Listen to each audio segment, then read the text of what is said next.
परिवर्तनलाई संस्थागत गरेर जनताको पक्षमा प्रयोग गर्नका निम्ति शासन व्यवस्थालाई ठिक ढंगमा चलाउन नजान्ने भन्ने हामीलाई भइरहेको यो यसले गर्दा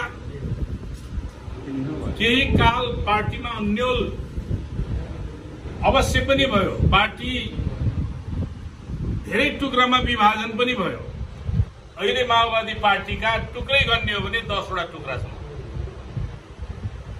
र यति बेला हामीले चाहेको समाजवाद, वैज्ञानिक समाजवाद र साम्यवादको लक्ष्यका निम्ति अहिले नै हामीले त्यो लक्ष्य हासिल गर्न सक्ने राष्ट्रिय अन्तर्राष्ट्रिय परिस्थिति र आत्मगत परिस्थिति नहुँदा परिवर्तन गरेर ल्याएको कुरोलाई त्यसलाई बचाउने, रक्षा गर्ने र विकास गर्ने यही नै हाम्रो यति बेलाको मुख्य कार्यभार बनेको छ हो। त्यस सन्दर्भमा हामीले आफ्ना विगतका कमी कमजोरीहरूलाई सच्याउँदै पार्टीलाई पुनर्गठित गर्ने अभियानको दौरानमा हामीले केही कार्यक्रमहरू अगाडि बढायौं।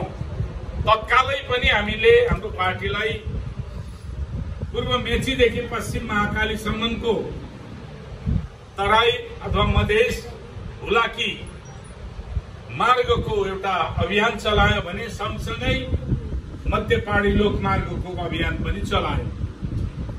तर अहिले मौसममा आएको परिवर्तन, बर्खा आदिका कारणले त्यो कार्यक्रमलाई हामीले पूरा गर्न सकेका छैनौं र यसले हामीलाई, यो कार्यक्रमले हामीलाई जनतातिर फर्कने जुन सन्देश दिएको छ त्यो कहिलेकाहीँ नेगेटिभ टिचरहरू, नकारात्मक गुरुहरूले हामीलाई त्यस्तो सचेत गर्दो रहेछन्। हामी सरकारमा थियौं, सरकारबाट बलात् बाहिर निस्कँदाखेरि त्यो पनि हाम्रा निम्ति सकारात्मक बनेको छ। त्यसले के गर्यो त भन्दाखेरि हामीले भुइँ छोडेका थियौं, हामीले जनताबाट अलि टाढा भएका थियौं, हामी अलि संगत स्वभाव, सांस्कृतिक आचरण केही स्खलित भएका थिए। त्यसले हामीलाई यति बेला सचेत गराएको छ र एउटा नयाँ ऊर्जाका साथ जनतासँग जाने अभिप्रेरणा मिलेको छ र जनताले त्यसलाई एक्सेप्ट पनि गर्यो, स्वीकार पनि गर्यो।